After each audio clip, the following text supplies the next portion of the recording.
a second, we want to go out to London and check in with Alex Hogan. Alex, tracking some new developments with regards to Prigozhin and the situation.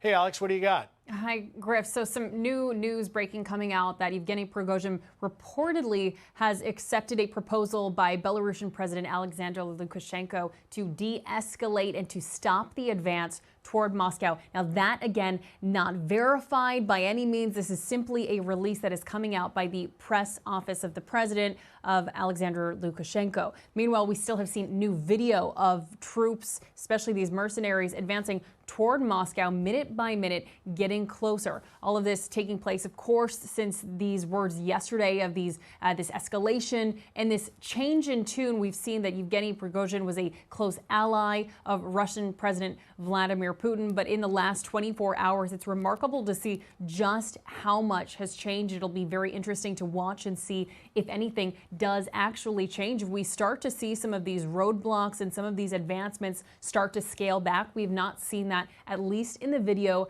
as of right now. But it was yesterday again when this leader made this announcement, changing tune, changing course. He since said that despite being a longtime ally of Russian President Vladimir Putin, that he's calling on specific leaders to come speak with him about what has been taking place.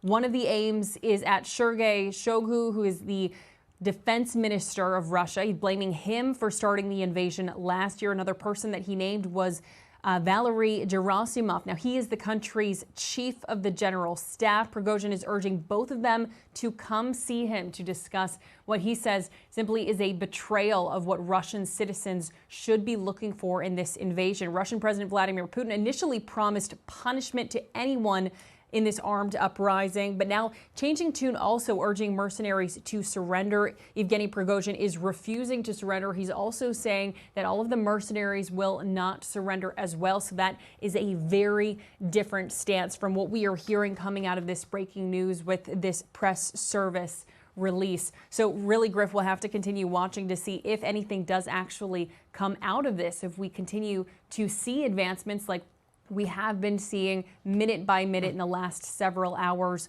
or if this is the beginning stages of a reversal and potentially talks to de-escalate, which has become a very scary situation for people who live in Moscow. The streets are now empty. People have shuttered in place. Embassies are urging people from around the world who might be in Russia to stay inside and to wait further information. So this could be simply a false flag, or this could be the sign that things are actually changing. Griff. All right, Alex Hogan, live for us in London. Alex, thank you. So to recap, that general not confirmed yet reports that this march from Prigozhin all the way up to Moscow, he has stopped somewhere in this area just north of Voronezh and maybe going back, wanting to meet with people like Shoigu or Gerasimov. But what is your reaction? If he does decide to retreat, how does Putin handle it? What does it mean for Prigozhin? Yeah, look, I think literally just minutes before we came on air, I saw a release from Prigozhin's Telegram channel where he also said, we have stopped our movement forward and we're turning around and going back. So that seems to corroborate the potential that that's actually true. But if so, that actually explains some of the things that we saw in Rostov, because some people were making comment that the Wagner people came into the city and were unopposed.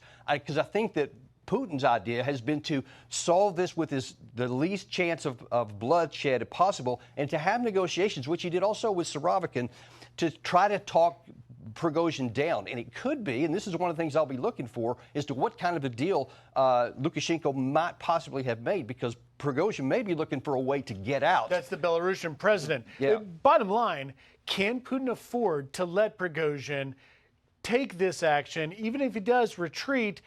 Can he now just go back to the battlefield and they just forget everything? No chance. No chance. He's burned his bridges. The best he can hope for now is to stay out of jail or to stay alive. And finally, when we look at the control that Prigozhin, who is still in Rostov-on-Don, what is his move? What does he do now, knowing that Putin wants to make him pay? If this report is true that he has basically turned the troops around that he had coming in, I think that's showing you that he's recognized that his hand has been overplayed and he has no more cards. And so I think now he's going to make whatever kind of deal he can to stay alive and maybe even stay out of jail. But there is no way he goes back into battle, I don't believe. Fascinating stuff. Colonel Davis, thank you for being here as we follow this fluid situation of where this mercenary group is.